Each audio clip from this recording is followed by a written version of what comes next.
You are listening to the Mother of All Talk Shows podcast with George Galloway.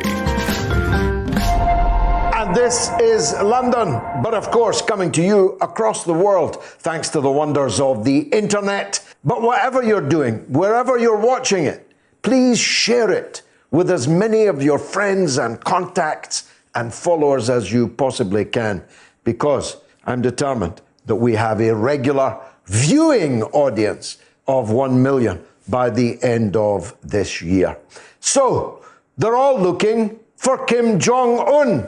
Is he alive? Is he dead? Has he been fired across the Korean Peninsula from a ballistic missile site? It's amazing how this little country that never has done any of us any harm should so fixate the chattering classes, even on social media. Kim Jong-un dead, hashtag. Well, we don't know if he's dead. We don't even know if he's sick. The habit of the North Korean leadership is to disappear for sometimes quite considerable periods of time, as much as 40 days in Kim Jong-un's case. But the attention has turned to who is going to succeed him if he has indeed perished at the age of 36. And they throw up their hands in horror that the dynastic succession of the Kim family will continue. It's going to be his little sister, they say, sniggering behind their hands, as if a 31-year-old Korean woman was inherently incapable of taking on the helm of state in North Korea when her 31-year-old brother was, and actually became something of a political superstar, not least when he was meeting Donald Trump. Imagine if the only North Korean leader in history to meet an American president were to have perished before his 40th birthday. And that got me thinking to the subject of dynasties. Because, of course, it's a commonplace in Britain that it is abhorrent. It's completely beyond the pale for leadership to pass from father to son. But that's what we've got here in Britain. Prince Charles will become the head of our state without even having to sit a qualifying exam. Just as well, because he never was much good at exams. But that won't stop him becoming, without a vote being cast, the head of state and the most powerful person in Britain. In the United States, they are equally aghast at the idea that Kim Jong-un might be succeeded by his sister. But George W. Bush begat another president, George W. Bush. Bill Clinton wed somebody that wanted to be another President Clinton. And their daughter, Chelsea, is limbering up for a run at the US Senate. The Kennedy brothers all wanted to be president, all ran to be president. Jack Kennedy, Bobby Kennedy, Teddy Kennedy. And Congress is full of Kennedys. It's remarkable how some dynasties get a pass, but other dynasties don't. God forgive us if Donald Trump ever tries the same thing. President Jared Kushner, anyone? Or what's the daughter's name? I've momentarily forgotten. The idea that the United States, a republic, can pass on power through families is surely no different to the Kim family in North Korea. So we've got a poll running. Which hereditary system do you deplore the most? A, the monarchy. B, US political dynasties. Or C, North Korea. And I'd like to see what you have to say on that. But never mind where's Kim Jong-un. As my friend Afshin Ratansi pointed out on Twitter this morning, where's 20% of the Korean population? All blasted to smithereens by the United States Air Force. As Curtis LeMay, the infamous American military commander, put it, we killed 1 in 5 Koreans, and we set on fire every city, town, and village in North Korea. And that was in my lifetime. That was not ancient history. That was in my lifetime, and in the lifetime of many people watching and listening to this show. So just remember, when you hear them prattle about events in North Korea, that if North Korea is paranoid about the United States and about the West, it doesn't mean the United States and the West are not out to get them, because, well, they were out to get them before. Now, where did you stand on Donald Trump's bravura performance this week? Me, I've hardly stopped laughing at the idea that sunlight or disinfectant might be injected into one, or sprayed in one's ears, or into one's rectum. I have hardly stopped laughing, especially at the spoof by that young woman comedian, pure genius, Chaplin-esque, using Trump's voice and her actions. Actually, one of the funniest things I have ever seen in my life. But when you think about it, it's not that funny, is it? It's not that funny that the most powerful person in the world is an increasingly unhinged lunatic. It's not that funny that the man with his finger on the nuclear button, the sole man with his finger on the nuclear button, who cannot be stopped from pressing it if he decides to do so, think about that, ending the entire life of humanity on this planet, not just humanity, but no living thing except perhaps a cockroach would be left alive if Donald Trump pressed that button. And in a way, it's not even funny that the Democrats have put up against him probably the only man in America that might lose to him. A man under such serious question as to his probity, as to his integrity, as to his conduct, as he is under question as to his mental capacities. That, I think, speaks loudest of all that I could say, that the leadership of the American empire has come down to a choice between Donald Trump and Joe Biden. Just think about that. And of course, coronavirus continues to dominate all other news coverage. The death toll is now simply enormous.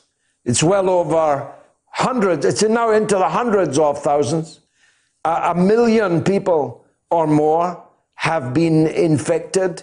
And of course, tens of millions more have been infected, but have not been tested in order to establish that.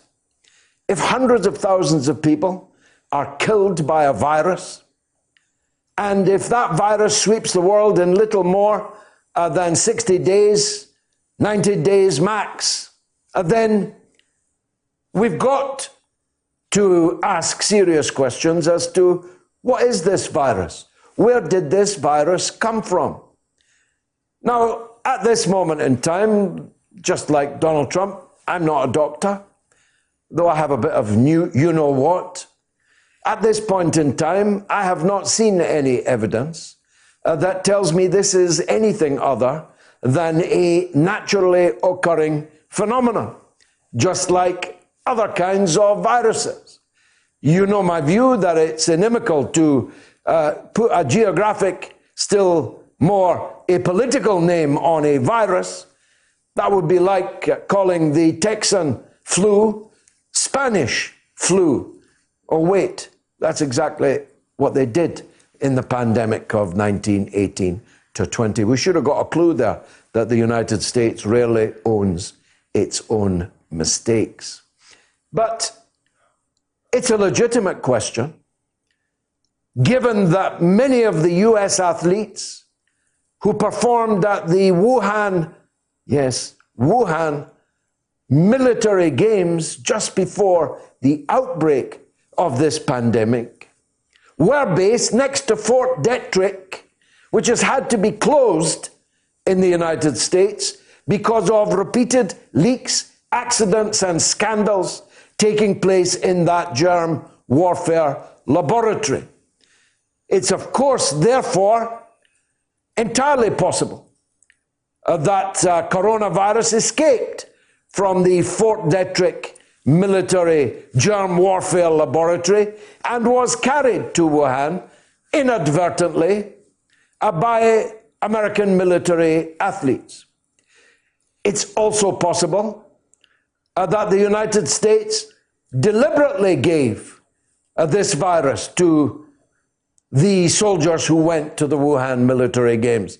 And don't tell me they wouldn't do such a thing, because they have done such a thing, and much worse, as indeed has our own country, our germ warfare laboratory in Porton Down. It is also possible that this was a leak from the Chinese germ warfare laboratory in Wuhan. Again, either accidentally or deliberately. All four of these things are possibilities. We'll be talking to Dr. Francis Boyle, a man who believes that the coronavirus 19 is a bioweapon, and we'll be extremely interested to hear from him. He's not a conspiracy theory crank. He's a highly respected person, intellectual in the United States of America. So stand by for that discussion too.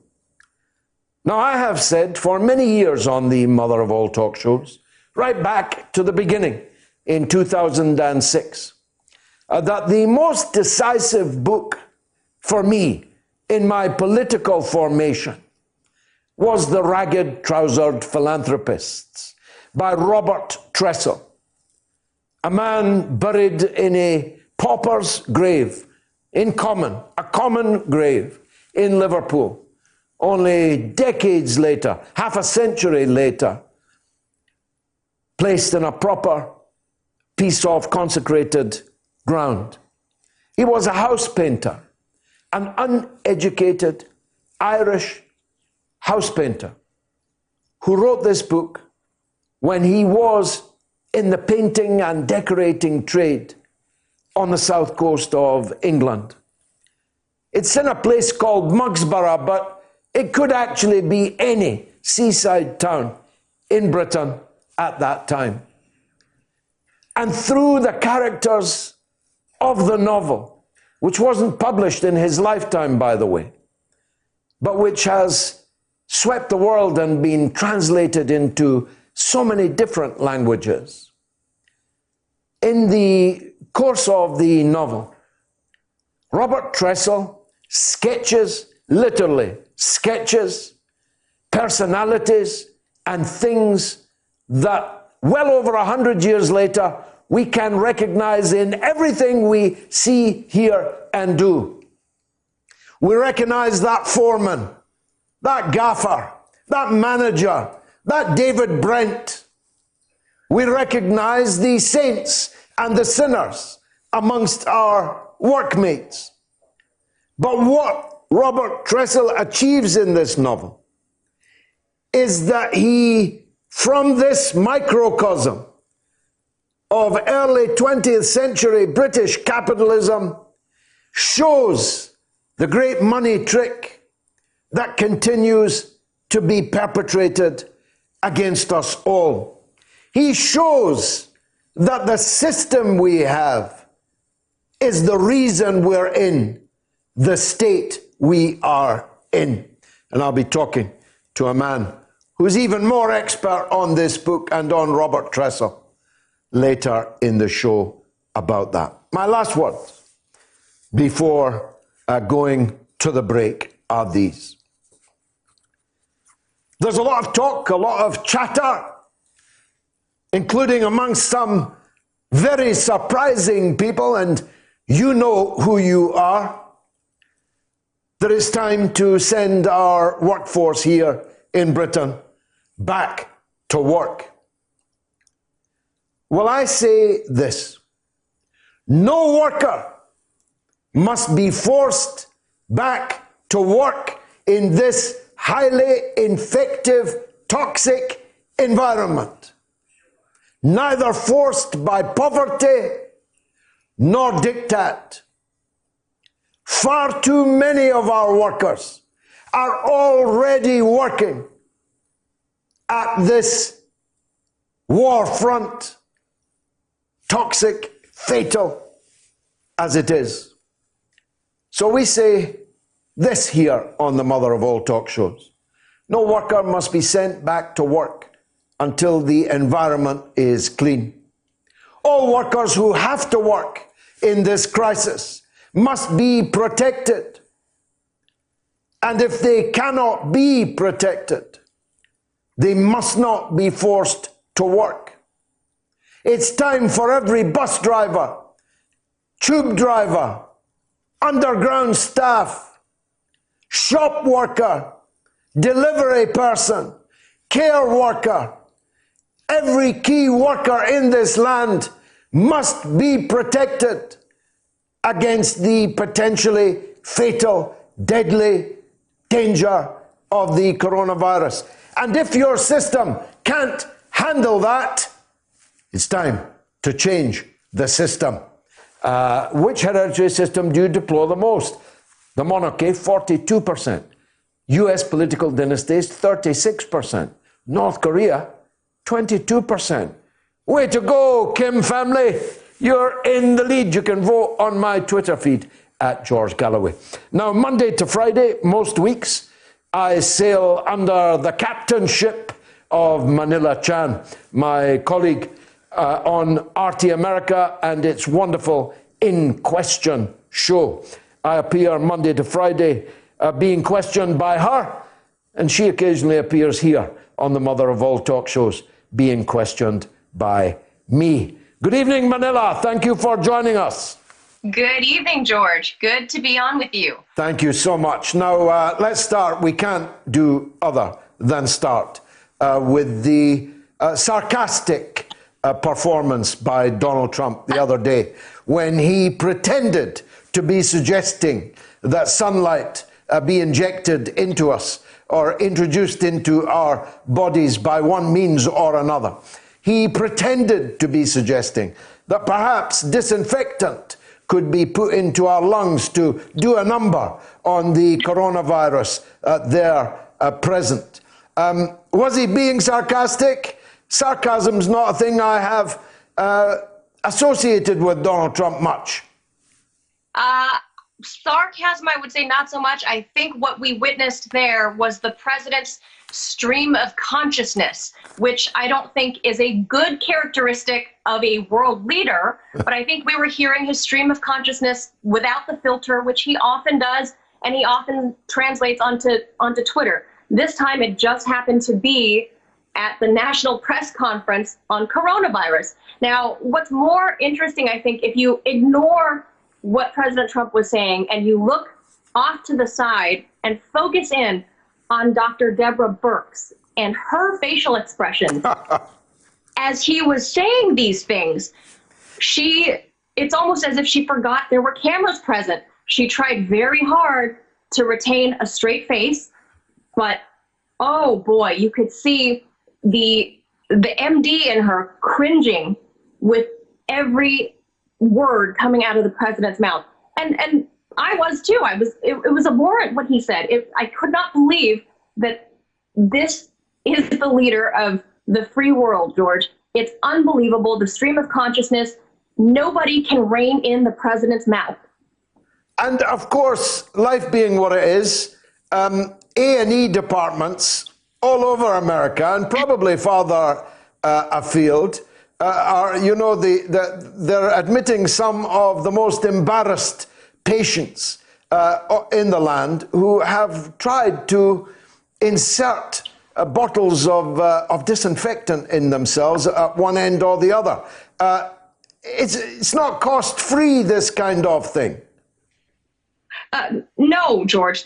Like I said, the stream of consciousness is a very dangerous flaw in his personality, because there are people, if you recall, that ate Tide Pods when they came out. Some people would argue that this is Darwinism, and Darwinism doesn't care which way you vote, if you're a Democrat or Republican or Libertarian or Green Party. There are people out there that, if you remember a few years ago, found Tide Pods to look appetizing. So I imagine these are the same people that would try to inject Lysol or drink bleach or snort Tide, or however you want to cleanse your body. But I think being a native Californian, internal cleanse is a big thing in California. I don't think it ever involved laundry detergent or household cleaners. No, that's usually called embalming, and it happens to dead people. And anyone doing it is going to, unless they're extremely lucky, be a dead user of detergent or bleach. Let's move on a bit. You have lost now more people dead in 3 months than you lost in the entire decade and a half of the Vietnam War in the 1960s and 70s. In terms of 9/11, you've lost 11 or 12 times as many people in the last 3 months as you did on 9/11. That must be devastating to the president's standing and his prospects in November, mustn't it? I do believe this has an impact, obviously, in the November 2020 elections. However, if I could put this into perspective for your listeners and your viewers out there who are not in the U.S., the quote, regular flu in the U.S. kills tens of thousands of people per year. Car accidents kill people in the tens of thousands and more than this per year. Gun violence over the weekend in Chicago over the past 10 years, in Chicago alone, is tantamount to the same numbers that we're facing with coronavirus. We have huge, sharp rises in death tolls across the U.S. for varying reasons. It could be car accidents, as I mentioned, or gun violence or what have you. But the alarm is being raised now because this, hence the name novel coronavirus, this is just simply something the world has yet to witness, and it's taken the world by storm. So I admit people are taken aback by it. However, putting these numbers into perspective, if it didn't have such an economic toll on people, a car accident is an isolated incident. A gunshot is isolated to whoever is shot. But because this is transmissible, people are very panicked, obviously. But the death toll numbers, if you put it into perspective, it really isn't anything more outlandish than the number of people who die in car wrecks here in the U.S., George. So you think by the time November comes, this will not be anything like the biggest electoral issue? I don't think the death toll itself will be what harms President Trump's election. I think the economic impacts are going to be what hurts him the most, and how he goes about treating the economy versus those who are ill, those who are recovered, and those who have passed. If he handles the victims of coronavirus a little gentler and figures out, and I admit he's between a rock and a hard place, trying to quarantine healthy folks so they stay healthy, and speaking mildly of those who have passed. How do you go ahead and reopen the economy without harming those who are currently healthy, George? He's in a very difficult position. And I do believe that a lot of people who have read up on this and not the misinformation, even if the economy was reopened, I do believe a lot of people will take personal measures to stay home, whether it's for voting or grocery shopping, or pumping gasoline at the gas station. People are going to take protective measures on their own. I think for President Trump, what he needs to worry about is how he gets this economy restarted without looking callous to the situation. Because right now, Joe Biden, in 3 key swing states, Pennsylvania, Florida, and Michigan, he is ahead of President Trump, just barely a few points beyond the margin of error. But I should warn you that in 2016, the polls showed Hillary Clinton ahead in those states as well. And we know what happened with those states at the end. But right now, Joe Biden, his silence is actually proving to help his career more than President Trump's constant stream of consciousness. Well, that is a very good point. The unfiltered Donald Trump has turned out probably to be quite damaging to him, whereas Joe Biden is being entirely filtered. He only talks from his basement, he knows not where. That's right. And he can scarcely read the auto cue. And yet that is not yet, at least, harming him in the polls. As you say, in those swing states, he is quite a few points ahead. Not big, but quite a few points ahead. So in that case, if Trump's stream of consciousness is not helping him, is the emergence now, in quite a serious way, of alleged, unproven sexual impropriety allegations against Joe Biden, is that ever going to get traction, do you think? Or was all the liberal pussy hat horror at Donald Trump's conduct just hypocrisy? Bingo, George. You hit it on the nose. A lot of the media here in the U.S. is very left-leaning. They're very favorable to Joe Biden, as we know. There are a couple of networks who are Trump fans, but there's certain footage that has been unearthed that right now, I can tell you, has already disappeared off of the internet magically. And we were planning to talk about this on my show in the coming weeks, as we have next week to do the research. But the footage magically has disappeared from, guess who? CNN. CNN, who obviously was the longtime employer of our friend Larry King. There's audio and video footage of Larry speaking with the young accuser, the then young accuser's mother, who phoned in with her concerns, who did not name the senator, the high-profile senator who she phoned in with the question about. But we all know that this is now, you connect the dots, that it was Joe Biden. So my concern is that the mainstream media that leans left would so badly want Joe Biden to win that they would not apply the same rules and scrutiny that they did to President Trump or Justice Kavanaugh when he was being grilled by Congress before he became a member of this Supreme Court. Yes. They're not going to hold him to the same. They're not, George. They're not going to hold him to the same account that they do with the Republicans. So just imagine if someone had rung many years ago Larry King's show on CNN, making serious allegations of sexual assault, perhaps rape, against a prominent hotelier in New York. And then there's an election coming up in which that prominent hotelier is a candidate. And instead of making that the story that it obviously is, they literally expunge it from the internet. Right. In terms of hypocrisy, that's pretty hard to beat. You're absolutely right. But George, I think because of folks like you, folks like me, networks like RT, who are not part of the mainstream, we are unfiltered by the pressures that come from the mainstream, which are namely the advertisers or political interests or what have you.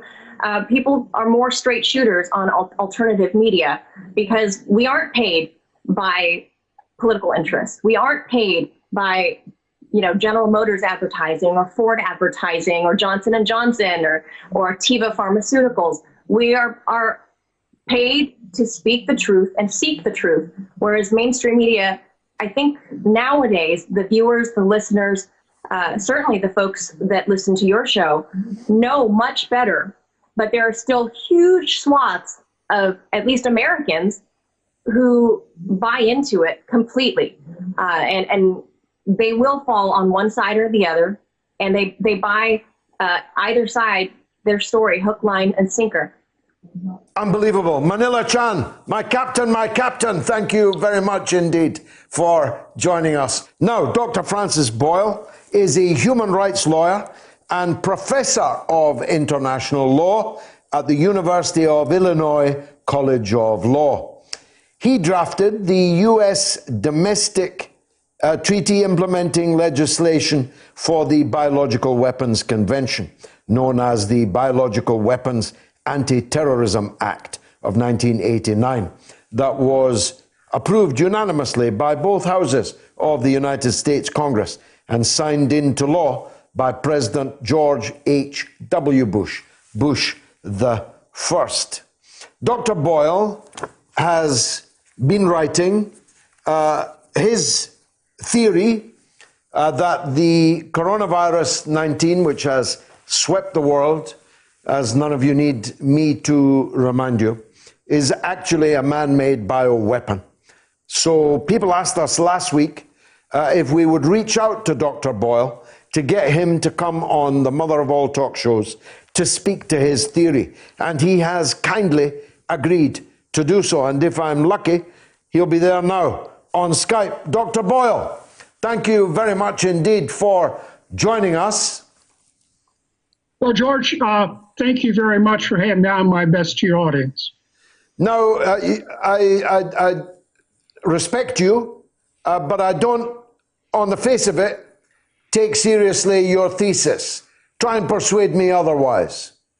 Well, George, I've given numerous interviews on this, including a 75-minute lecture that I did send to your producer. Yeah. So there it is. No, we've got the long version.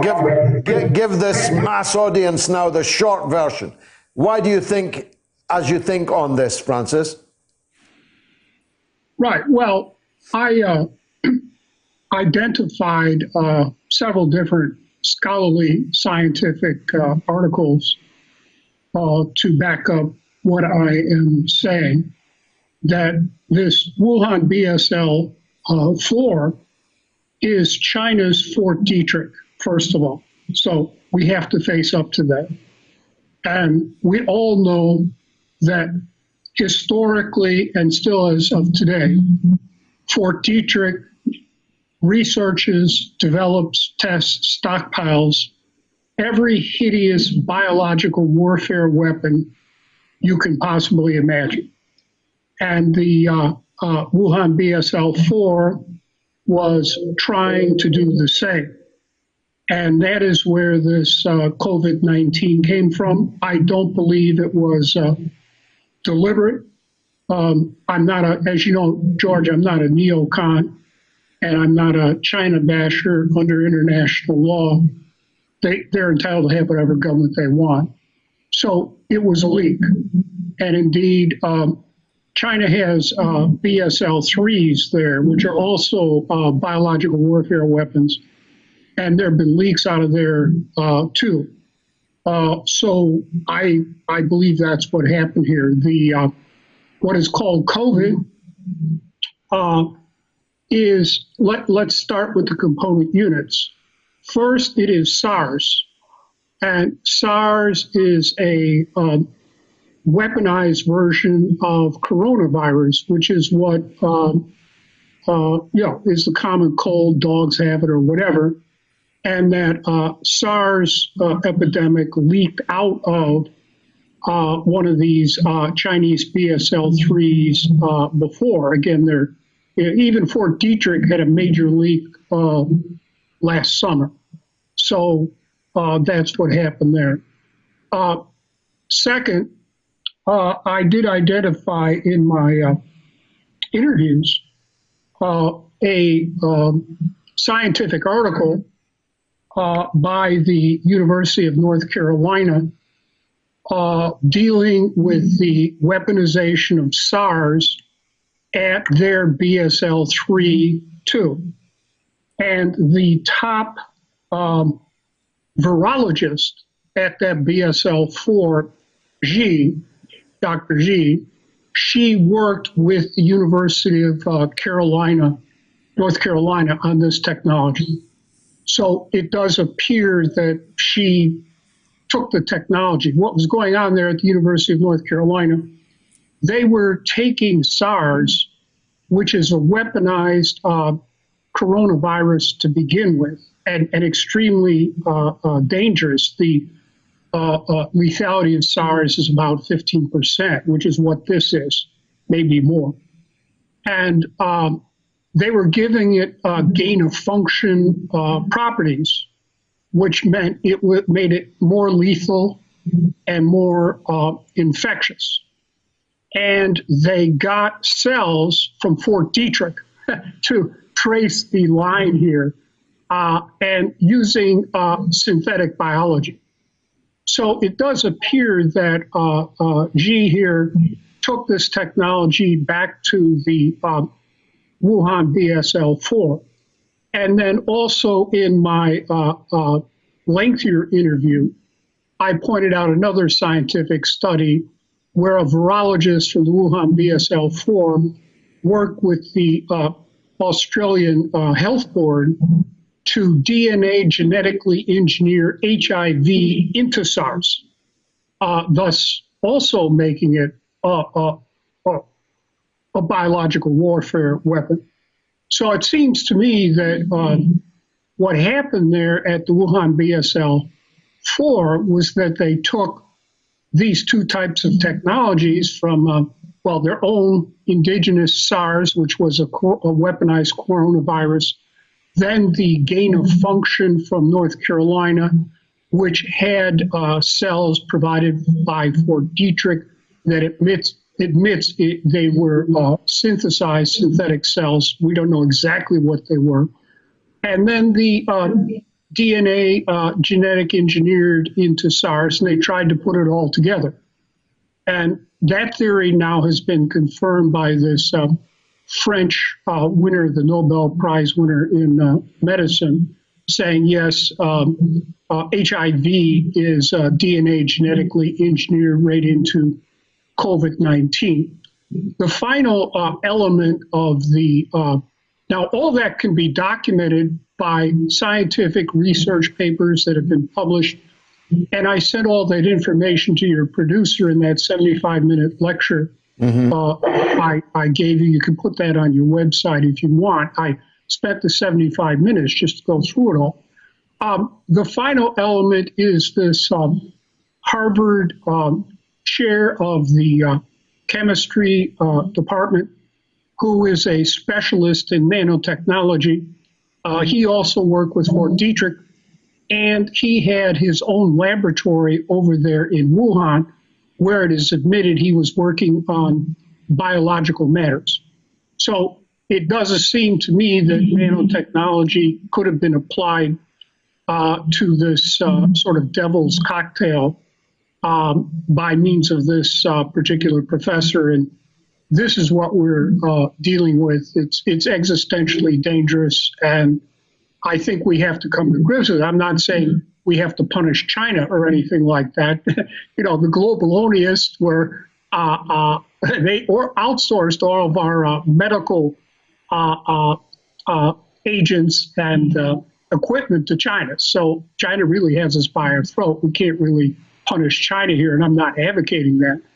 But what I am saying is that, you know, over there in Britain, under Boris Johnson, they're treating us sort of like the flu, and here in the United States as well. And this is not the flu. As far as I can estimate, again, the lethality rate here goes from maybe 15% to 17%. And the 17% figure is by one of your own public health authorities over there in the UK. And this has recently been confirmed in the New York Times last week. So I believe this is what we're dealing with. And, certainly it's existentially dangerous.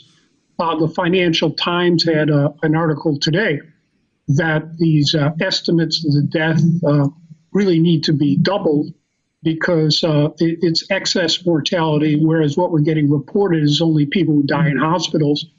And a lot of people, don't die in hospitals. Sure. Now, you used the word could, and I'm perfectly cool with accepting the word could, but tell us why everyone involved would be denying this. Why would the French government, for example, be denying it? Why would the World Health Organization be denying it? Because whilst you don't want to punish China, I can assure you, and you know this better than me, in the United States and in many other parts of the world, there is an inordinate determination to punish China. So why would there not already be a political / scientific consensus behind your thesis already? Right, George. Well, let me also say, as for the WHO, it's worse than that, in that the Chinese Fort Detrick was a WHO research designated lab. And that's the problem here. The WHO was complicit in this. As I pointed out here in the United States, this research was financed by NIH, National Institutes of Health, and also by NIAID under Tony Fauci. They knew exactly what they were doing. Fort Detrick was involved. They knew what they were doing. The Dana-Farber Cancer Institute at Harvard was involved. The Food and Drug Administration were involved. So the United States government has every incentive to cover this up and what really happened here. Now, as for foreign governments, the answer is quite clear, George, in that these major military powers also have their own BSL force and are engaged in the exact same time of hideous Nazi biological warfare work as the Wuhan BSL-4 or Fort Detrick. There in Britain, you have Porton Down. You know what Porton Down is up to. Canada, their equivalent of Fort Detrick is Winnipeg. France does the same. So they do not want, and they're all interconnected with each other. They all work with each other. They're all in cahoots with each other. So they have every interest in the world to cover this up. Although, again, I did say this French Nobel Prize winner in medicine agreed with me. And then recently, this week, one of the top professors in microbiology in Russia has also agreed with me. I've been arguing this fact since January 24, when I first went public with it, George, right? Now, of course, we both know that regimes, historically and contemporaneous regimes, are ready to use the most hideous weapons. Mr. Churchill, for example, had laid in biological and chemical weapons along the south coast of England should Hitler have managed to cross the channel.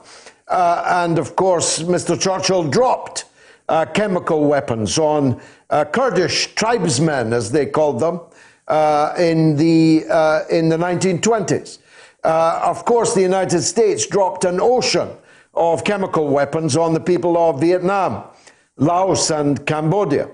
Of course, the United States landed 2 atomic weapons on the people of Japan. So if I balk at your thesis, it's not because I think these regimes would not be capable of, would not be prepared to do this kind of work. to get an advantage in a devil's cocktail, as you memorably put it, of astounding lethality and infectivity. What I find a problem is that as I say, everyone involved denies it. And I'm not sure that the fact that they're all up to it would fully explain that, Francis, because although they're all up to it, that wouldn't stop them pointing the finger at China, would it? Well, some of them are now pointing the finger at China. You'll note your own government there, George, is doing that, and Trump is doing that. So I'm afraid we might be seeing more of that. But look, what we have here, George, even though there's the Biological Weapons Convention, certainly starting with the Reagan administration and his neoconservatives who supported biological weapons. And you can read that, for example, in the neocon PNAC report, which I'm sure you're familiar with, where they advocated biological weapons, indeed ethnic-specific biological weapons. So starting with Reagan, we have seen an offensive biological warfare weapons race. Obviously, you know, George, I've never worked for the U.S. government because of Vietnam as a matter of principle. I've never had a security clearance. I have no access to secret information or anything like that. But I'm sure China, Russia, France, Britain, they all have their own people who read the same technical literature I do. And it's very clear, starting with Reagan, when I first got involved in this, that we're seeing an offensive biological warfare weapons race involving DNA genetic engineering, and now the new area of synthetic biology, which was sponsored by and paid for and set up by the Pentagon's DARPA office. So the other governments have reciprocated in kind. They don't want to say anything in public because it's illegal. They would be admitting to a violation of the Biological Weapons Convention, which they don't want to do. Here in the United States, we have my Biological Weapons Anti-Terrorism Act that provides for life imprisonment. I resisted the Department of Justice demands. I put the death penalty in there because I oppose the death penalty. I also believe that last time I looked at it, which was years ago, you and Britain have implementing legislation for the Biological Weapons Convention. So no one wants to own up, none of these governments want to own up to the fact that they were engaging in this Biological Weapons Anti-Terrorism Act. Right, Russia too. I'm not excluding any of these great military powers. They pursued biological weapons, which are existentially dangerous, for the exact same reason they pursued nuclear weapons that are existentially dangerous. It's this homicidal, genocidal mentality that all these major military powers have in common. Now, to sum up, this devil's cocktail, in your thesis, is a Sino-American cocktail. It comes out of Detroit, North Carolina, and Wuhan. Is that a fair summary?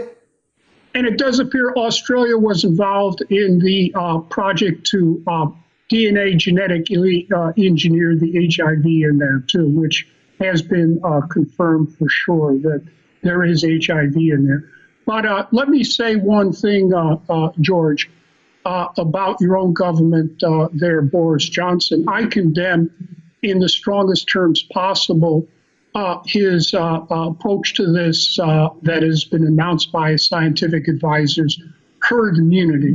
That's preposterous. There is no such thing as herd immunity under these circumstances. What we're seeing, not only with Johnson, but also with Trump, is the Nazi philosophy of useless eaters, that they're going to, both governments, with this demand to reopen the economy, and the plutocrats who run it, are sending out the poor, the oppressed, the downtrodden, people of color, minorities, blue-collar workers, farmers, and rural people to go out there and get killed by COVID-19, and they know it.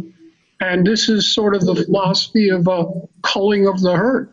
And that, they couldn't care less about most of us, even, white collar workers who can't afford to work from home or order to go back to work. We are all at risk.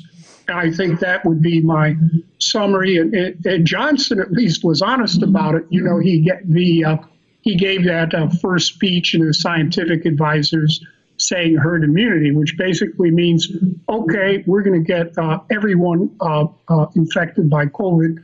That means 15 to 17% lethality of people over there in Britain will die. Here in the United States, they're more subtle about it.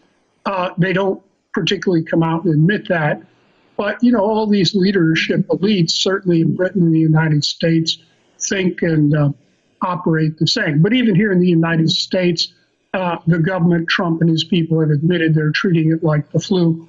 And this isn't the flu. The flu lethality rate is about 0.1%. As I said, for COVID-19, it's probably somewhere between 15 to 17%. And that's what we're facing. And Johnson and Trump are just knowingly throwing everyone into the fire of the furnace. Well, it's a terrifying perspective that you outline. Makes Dr. Strangelove look like a Disney movie. I'm grateful for your time, Dr. Francis Boyle, human rights lawyer and professor of international law at the University of Illinois College of Law.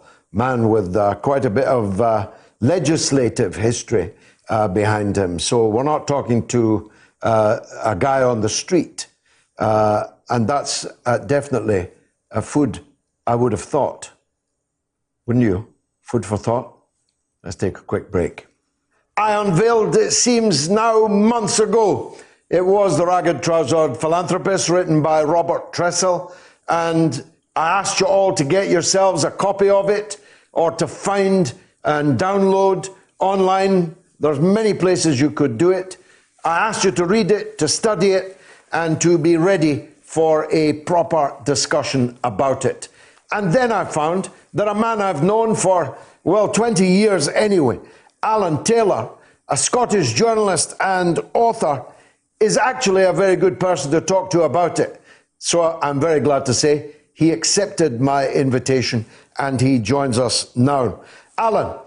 Nice to hear you, George. And you, long time no see. Now, yeah, long time. I didn't even get a chance to see you now on the screen. My apologies for that.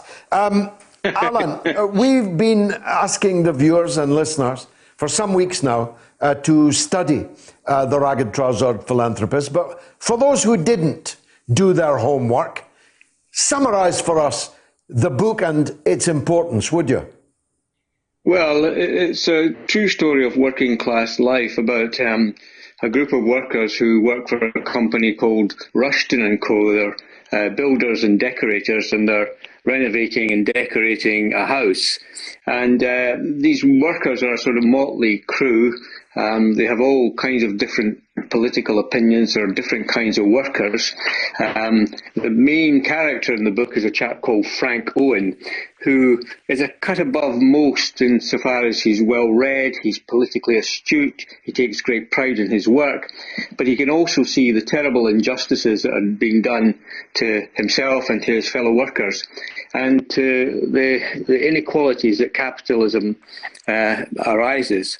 And he's a kind of remarkable character, and I think he became a sort of exemplar for many people on the left in the socialist movement. And so the book was published after Tressell's death. Tressell was the pseudonym of a man called Robert Noonan, and he chose the name Tressell because Noonan was a painter and decorator himself, and a trestle table is obviously one of the key implements and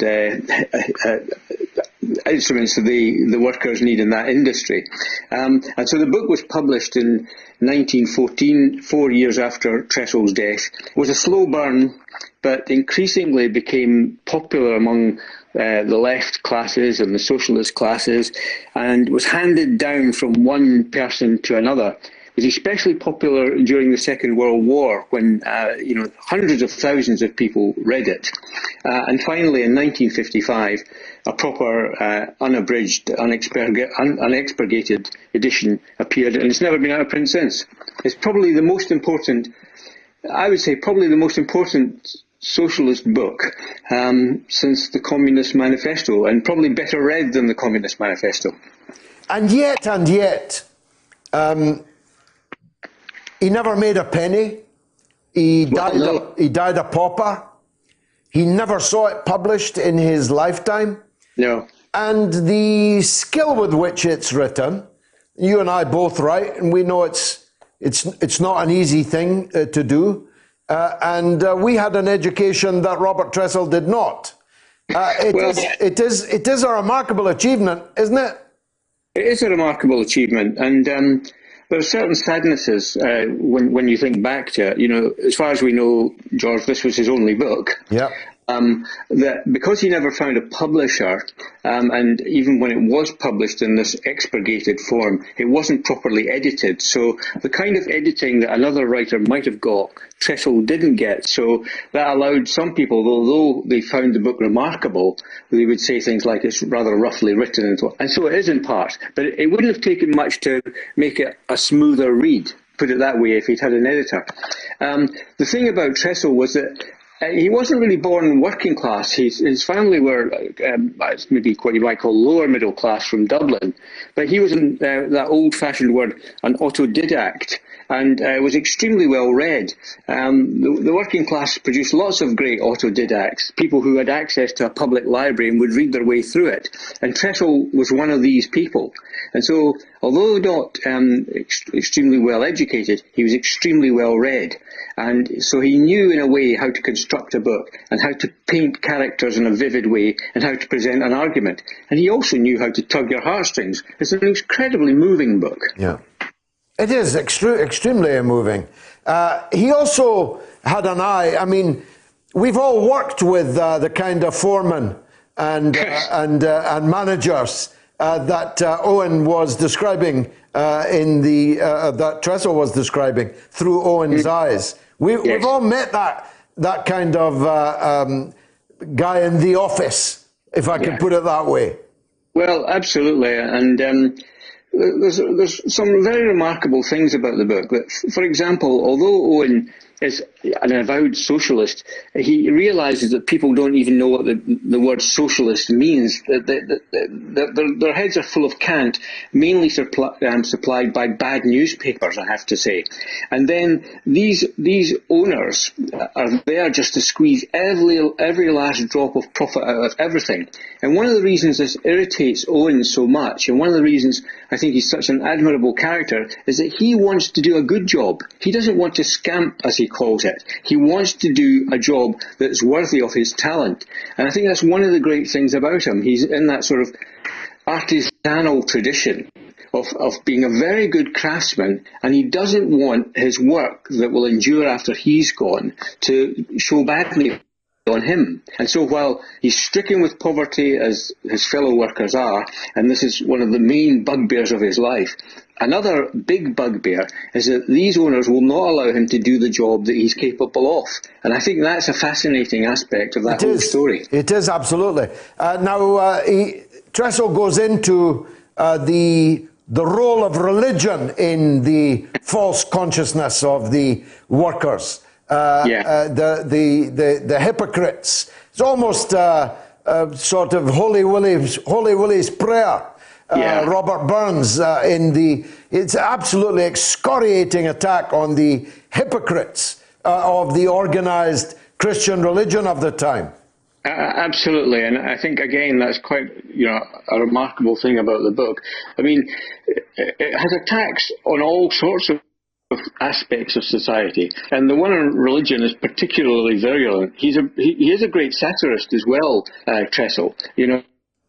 The book is not full of humour, one has to admit. You've got to say, look, it's not a bundle of laughs, but at the same time there are moments of high kind of farce and comedy about it. And religion comes out badly out of the book. Very bad. But also, you have to say that some of the arguments presented in the book are some of the same arguments you hear presented today, that people try to find scapegoats for their situation rather than look the problem straight in the face. So instead of realizing they're being exploited by their owners and bosses, the workers blame other people, immigrants, for example. I guess at that time, in the early 1900s, the kind of immigrants they're talking about are probably Irish immigrants. Irish and Jewish. As a matter of fact, the first debate in the book, right at the first couple of chapters, is about the impact of an immigration measure which has just been passed, which has allowed a flood of Jewish immigrants into the country from Eastern Europe, no doubt fleeing persecution and pogrom and so on. And the arguments, you're right, are exactly the arguments you'd hear or even read in The Sun that you would hear in the pub in the 21st century.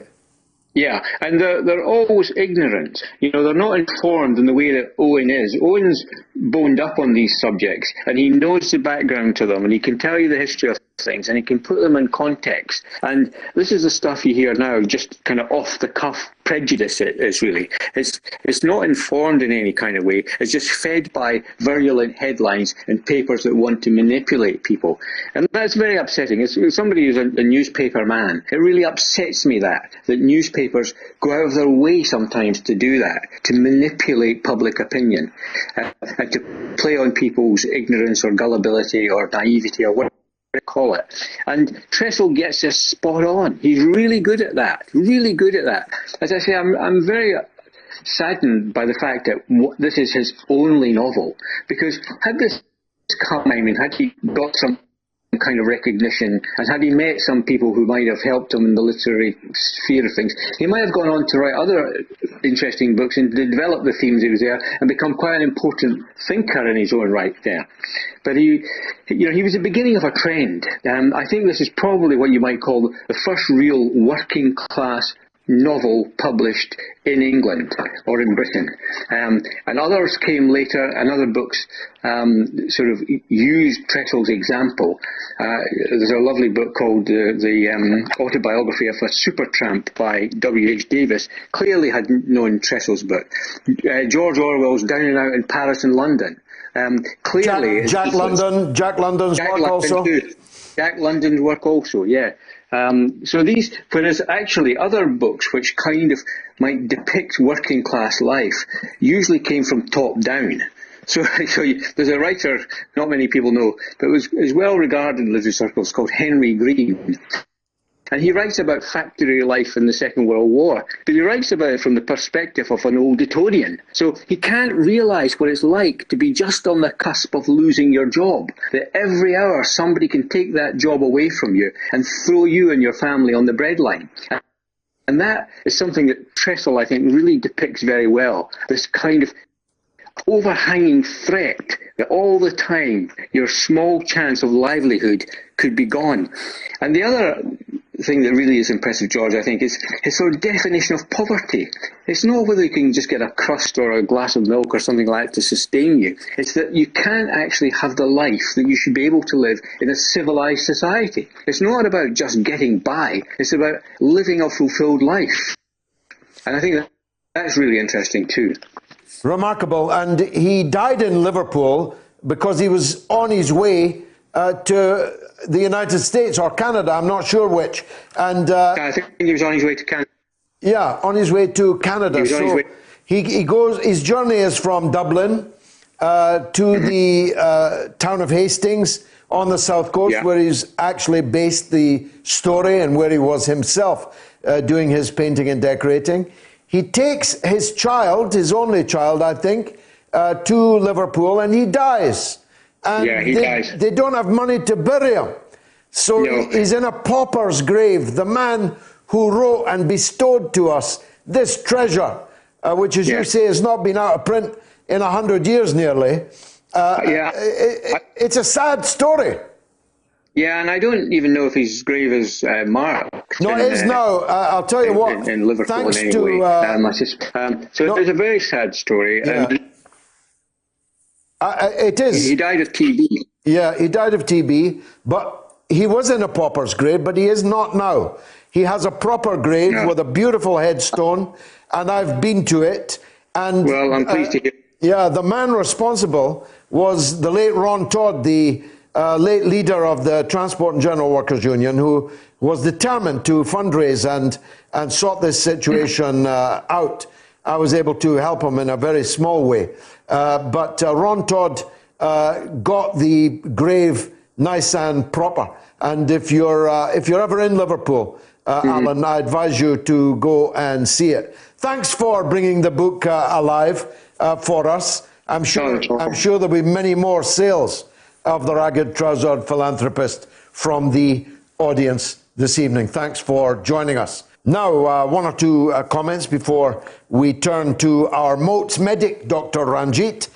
Paul says, as a socialist, I can care that The Ragged Trousered Philanthropist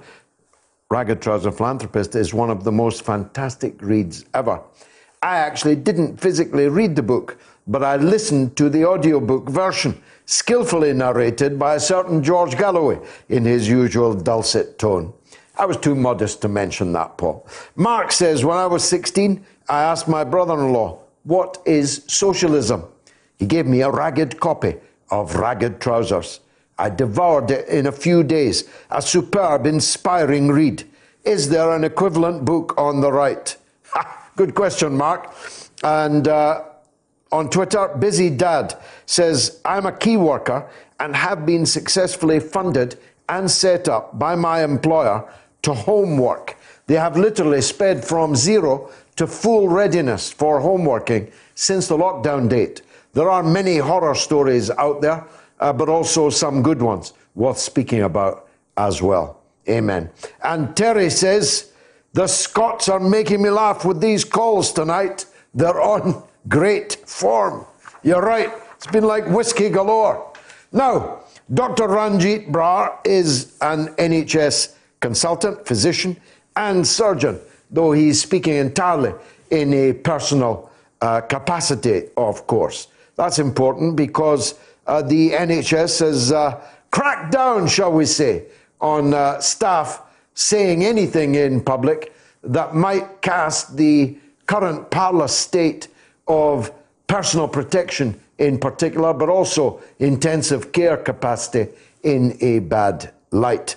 Dr. Ranjit's been joining us every week, it seems, since the beginning, but actually only for the last few weeks. And I think that I can say he's become one of the clearest and one of the smartest commentators on what's happening with coronavirus 19 in the land, or any other land for that matter. So I'm glad to welcome him back, Dr. Ranjit. Welcome again. Great to be with you. Now, let's start, if we could. I don't know if you heard my interview with Dr. Francis Boyle, but he was making some pretty hair-raising statements, allegations, I suppose you'd call them.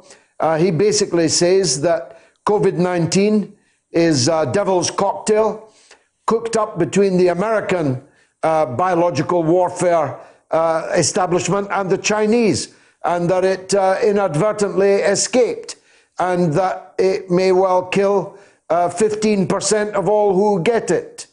If true, of course, that would make it one of the biggest war crimes we've ever seen, wouldn't it? Well, I think the operative word there is if, George. I mean, it would make it a crime. And look, I don't want to say that the United States has a clean record in this regard, or indeed Britain at Porton Down.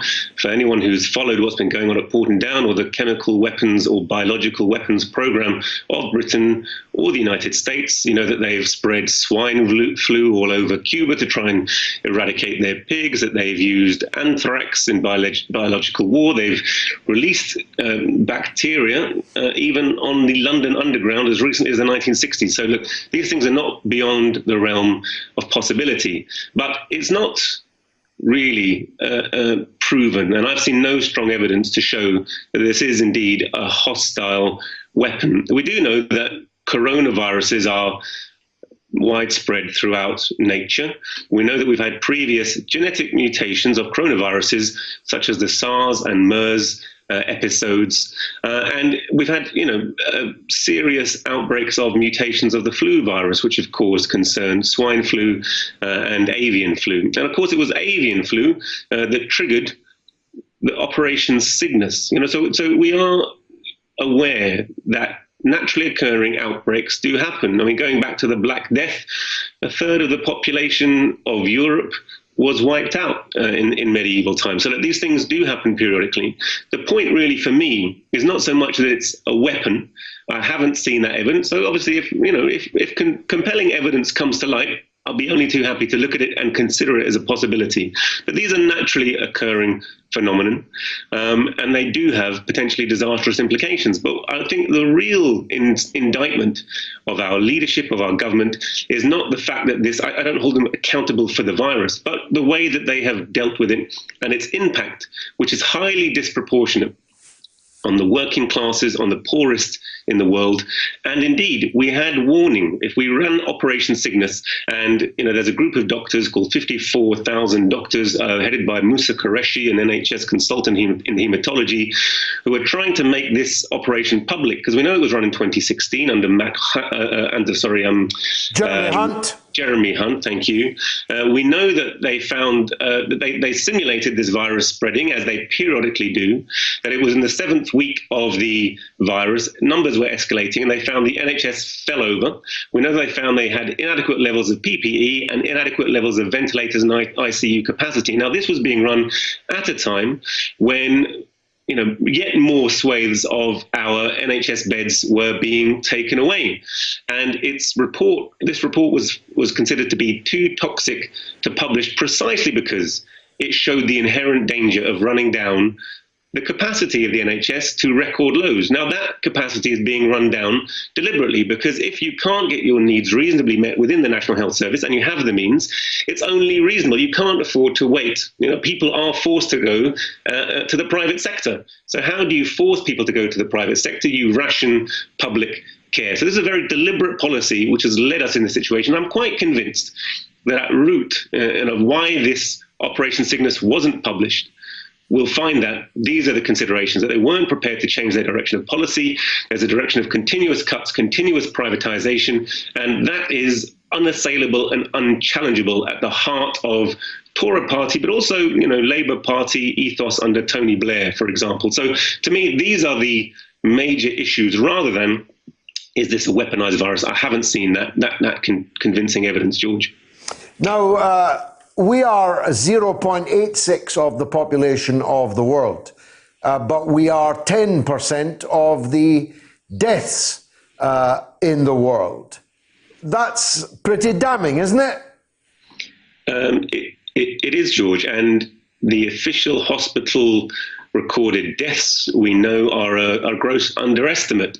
There were people at the beginning of this pandemic who were pointing to the fact that as yet they hadn't seen figures showing that there was an excess mortality. That's an increase in overall mortality compared to the average. Indeed, prior to this pandemic, we're experiencing relatively low levels of overall mortality in the country. The weather is good. There are all kinds of reasons why these things fluctuate.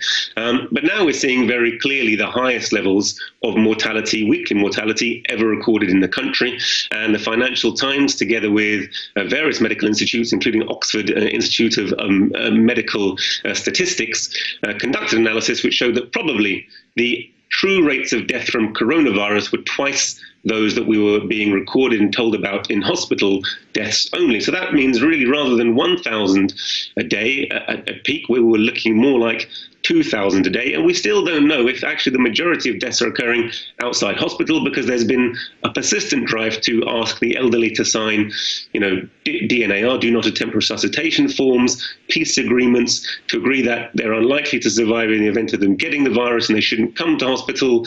And we know that people in care homes are still not being tested. And again, this fact that we haven't tested, haven't contact traced, I feel like we say it every time we have an interview, George, but not only is it a gross dereliction of duty that's led us to this point, it also is the thing that's going to prevent us from coming adequately out of the lockdown situation in a safe manner without incurring another second wave and second peak. But probably we're looking at more than 40,000 deaths have occurred due to COVID-19 in England, in the United Kingdom thus far. Thus far, and there's a head of steam, sometimes from the most surprising quarters, demanding that we send our workers back to work in what is still a highly infective, toxic environment. Where do you stand on that? I mean, everyone is finding this a challenge. Everyone finding it tiring. I think it's generally the youngest and fittest of us who are most, inconvenienced and annoyed by these health measures. But all of us can be a vector for the virus. I do think that if you look at the initial report that was put forward by Imperial College that did the pandemic modelling, which we're told was the reason that the government finally switched to these population controls, they pointed out that doing nothing would have 500,000 deaths. But then they also said they used a trigger of ITU occupancy. And when ITU occupancy became high, i.e. there were a lot of critical cases presenting to hospital, that would trigger lockdown. And when it became below a certain point, if you released the lockdown, then you'd get a second wave and then a third wave. And I'm afraid that this will be the scenario that we face. I do think currently, if you look at the people who are pressurizing the Conservative government, there's a large list of their own donors and business people who are very keen to try and get out of the financial crisis that they're in. The financial crisis, of course, is not simply caused by coronavirus alone, although that's clearly a contributing and precipitating cause. Really, what's underlying the financial crisis is overall levels of poverty, which are pandemic globally. And I'm afraid to say that when we come back from this, when we see the level of spending that our government have had in order to bail out large businesses, far less of it going directly to workers who are the most needy and most numerous section of the population, we'll find another burden of debt falling upon the taxpayer, which will drive yet more austerity measures. We're already seeing life expectancy beginning to falter and decrease amongst the poorest populations, particularly of northern women in Britain, prior to this pandemic, and I'm afraid to say that that is an economic condition which is underlying the situation. But do I think it's safe to release the lockdown at this point? I really don't, George. I really feel that the ideal situation would be to have the targeted measures, so widespread testing to allow us to know exactly where the virus is and deal with it in an intelligent manner. And in that way, you can have a structured release to the parts of the population who are least affected and still isolate the virus from the population. It's quite clear that that's not going to happen now. This promised 3.5 million tests is totally evaporated as far as I can see. We've not performed more than 550,000 tests. So a very small percentage of the overall population and still a very small percentage of frontline workers and health staff have been tested. So there doesn't seem to be a clear way out without incurring a second wave of cases and mortality on top of that very significant amount that we've already experienced. And of course, it was the second wave of the so-called Spanish flu, miscalled Spanish flu, because in fact, it would have been better described as American flu, as it came from America. The second wave was more deadly than the first. Indeed, George, it's a real worry, and there are a lot of suspicion about the intervention of big pharma, and I totally understand that. But I think a vaccination will give us a way forward on a world scale. But as things currently stand, those money-making parts of health are privatized. So the pharmaceutical industry, vaccination industry, which is, these are multi-billion-dollar industries, are not nationalized. It's the debt-incurring part, those who are purchasing the medicines, providing care for the elderly. These are the parts which are in national hands. But the parts of the economy which really make money are in private hands, and therefore, inevitably, a mass vaccination program on a world scale will greatly enrich GlaxoSmithKline and Sanofi in particular, and whoever produces these vaccinations. But I do feel they are and will offer a way forward. Though even for vaccination, it's arguable. You should be testing the population to see whether you actually need that vaccination rather than giving out in a blanket way. If you have been exposed to the coronavirus, if you've got natural immunity, of course, we don't know absolutely how long that will last because this is a new virus and that immunity varies from virus to virus. But it does seem to me that however we look at things, there has to be mass testing, not just the frontline workers, but really of the population to deal with the situation effectively. And it's quite clear that there's been a gross dereliction of duty there. And just to bring back to where we started, I do think it's imperative that we have a look at Operation Cygnus, that we understand where the failings were, why nothing was done, and that we hold this government, because it's this government, ministers who are still in this government, to account as to why no reasonable preparations to deal with the situation were made. Dr. Ranjit, always a pleasure and an education, actually, to hear you. Thanks very much for joining us once again. 55% of you are still happy that Boris is back. Only 45% are not. You can still vote on my Twitter feed at George Galloway. Freddie says Johnson will be treated like a returning hero by his fans in the mainstream media.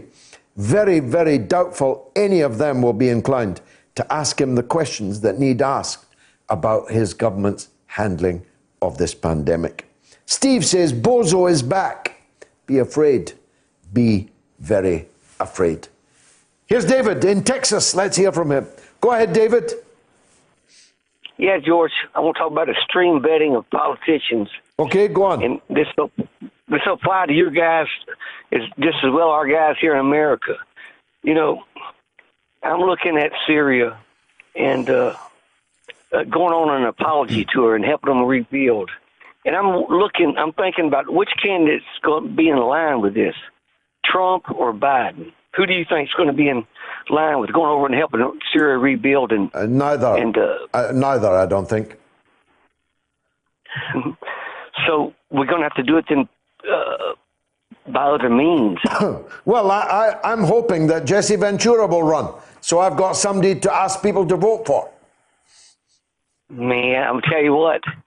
We have a list of demands, what we want when we go over there to work. And Jesse would be a great leader because we want to be like honorary Cossacks. You know what I'm saying? Like we want to go over and help rebuild and come in there like some heroes. We want a ceremony, maybe get us a plaque or something official from the Russian government. And if we really get the deep state mad, maybe we're going to need asylum over in Russia or something. We don't want to be by Snowden.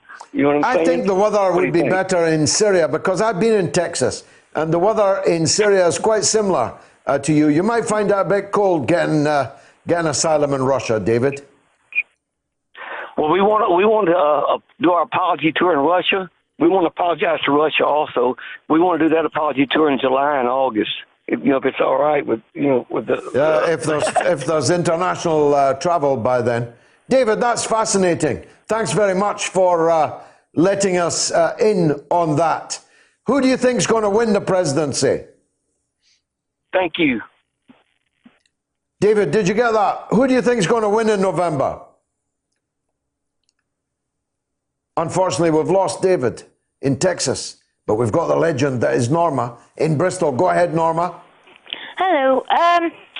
I just finished reading The Ragged Trousered Philanthropists. Now, George, I read it this week and I found it very long and at times difficult. But I've done so and I feel quite proud of myself because it wasn't an easy book. It was over 700 pages. But there are a couple of points I wanted to make. Go on, yeah. The first was... there was a poor man who killed himself and his family in the book because they couldn't face this total poverty. And they left this note that said, this is not my crime, it's society's. And that stuck in my throat. I thought that was very relevant, actually. And the other point was that socialism was mostly rejected by these poor workers. By the workers, yeah. Yeah. Frank Owen might have been saintly, but his workmates took some persuading, didn't they? Well, yeah, and there's another bloke called Barrington out of the characters, as well as Frank Owen. And to try and convince them was very hard. I mean, it's not much change, actually. Well, that is in a way the greatness of the book, because the case for socialism that Owen makes is exactly the same as I would make today. Yeah. And the opposition to it is expressed in exactly the same terms today as it was in the early 1900s. Well, yeah, I mean, there's a lot of parallels at the moment with that. But I did find that it was a bit monotonous in parts, because it went on and on and on. And because I'm getting old and tired, my husband sacrificed the Sunday so I could finish the book, and I didn't cook him his roast dinner. I'm very pleased I read it, and I got a lot from it, and I'm glad he's now got a nice grave in Liverpool. Me too. Thank you very much, Norma. Sorry you didn't enjoy it as much as I'd hoped you would, but you did get a lot from it, and I suppose that's what really counts about the book. Last call, I think, in the evening is from Hamid in London. Let's hear from Hamid. Go ahead, Hamid. Yeah, hi. I just wanted to know, did you see the ONS figures, Office for National Statistics? I did, yes. Came out? I did. I know you are very much in favor of quarantine. I'm not against it, but I'm just saying we should question everything and compare things. Obviously, you know, Sweden didn't have a quarantine, and the number of deaths per million of population is only 200 compared to the UK, which is approximately 400. That's true, but it's of the Scandinavian countries, which are vast countries with relatively small populations. Sweden has overwhelmingly the largest number of deaths. No, but if you take it per million of population, yeah, but that's not as people who are against quarantine. I'm not against it. I'm just saying we should look at the figures properly. You sound like you're against it. No, but you seem very dictatorial tonight. You attack people. You don't let them speak. Well, I'm letting you speak. In your head that it has to be quarantine. I'm letting you speak. I'm not saying that it should be a quarantine. I'm letting you speak. I'm letting you speak. No, you're not. You're breaking me up. You didn't let me finish my point. Actually, I was talking. So let me talk, and then you talk. Okay? You've been talking for 2 hours. No? Well, it's my show, Hamid. I know, but you have to make a point. You've made the same point. No, but let me finish my point about the ONS figures, if I may. Well, no, because I'm answering the point you made about Sweden. But you didn't let me finish what I said. You can finish it in a minute. Okay. The population in Sweden, in a vast country, has therefore fantastically less density of population than we do. So the proper comparison is not between Sweden and Britain, but between Sweden and Denmark, Sweden and Norway. And if you make that comparison, the libertarian wonder experiment of Sweden suddenly doesn't look so good.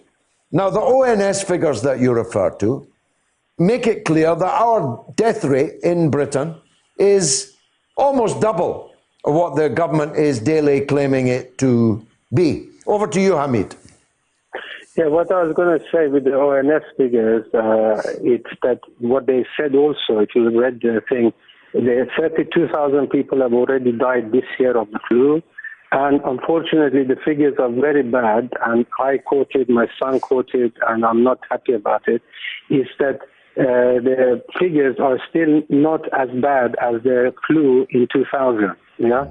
So I think there is a good point to be able to have a discussion, but not to be put down by everybody. Well, go on. You've got the floor. You've got the floor. Yeah. Go on. Tell us. Yeah. Go on. So what I was saying is, and I agree with you with regarding this being a Chinese thing and blaming the Chinese for it.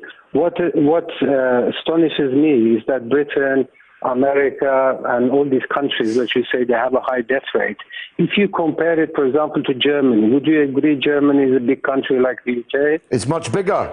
And much, it has the same density of population? Yes, more dense. And Germany, and if you look at, Germany has 5,000 deaths and we have 40,000 deaths. So that tells you about the healthcare system. But I'm trying to say that the UK and US, what is shown to people is that they're not well prepared. If you can lose 30 million Funnily enough, I knew that. Funnily enough, Hamid, I knew that the British and the American approach to healthcare is shockingly bad. What I'm asking you, and you've still got the floor, is what should we be doing other than quarantine? I'm not a doctor, but what I did read about this Professor Ferguson was originally saying that it should be 500,000, not should be, he was predicting 500,000 deaths. Then he said 20,000 deaths. But did you know Professor Ferguson was also the advisor to Tony Blair, and he came to, I forgot whether it was the foot and mouth disease or and then to the Conservative government on the mad cow disease. And always he gets his figures wrong. And the problem is that when you publish a paper, it's not peer reviewed. This paper was not peer reviewed. It was just, and the other thing which I think, you can have every day, you can have a press conference and some minister come and tell us some rubbish. But what they don't tell you is SAGE, this committee which advises the government, who is on this committee and what is their information. Publish it, let people see it, let's discuss it with other professors from Cambridge, Oxford, or Germany or Sweden, so that people can see what's happening. This way, what is going to happen, there's going to be inquiry afterwards and they're going to say, well, experts told us to do this and that's what we did. That's the danger. Okay, Hamid, thank you very much indeed for your call, which is the last call that we'll have time for. My apologies if you didn't get through and we're trying. As I said, we had some telephone issues at the beginning of the show. And I hope I got through most people's social media comments, and I'll respond after the show where I can. Freddie says, no, I've done that one. Neil says, there's been no different with Bozo being absent. The government remain as incompetent as ever. And Cornelius says, the big fella's back and will be kicking COVID's bum for us. Sit back, chill. He's got this and we'll take it from here. And John says, yes, we need Boris Johnson back, making a holy show of himself and the Tory party. The dopey, overprivileged man-child is exactly what the country needs to see. And CJ says, yes, we really need that titanic intellect in a world full of icebergs. Well, that's more or less all that we've got time for. It's been marvelous for me. I hope it was for you. I'll be talking on Tuesday night on my Facebook and on my Twitter feed if you want to hear what I've got to say about the current situation. It's not a mother of all talk shows, but it is a speech by me.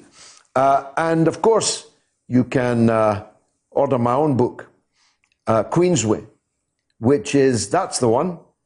Now, this book deals with who the partisans would have been here in this country if Hitler had arrived. Who would have been the collaborators? Who would have been the resistance? Would Mr. Churchill have stayed or fled? Who would have been alongside him if he decided to stay and fight? Queensway, you can get it on Amazon or directly from me. God bless. See you next week.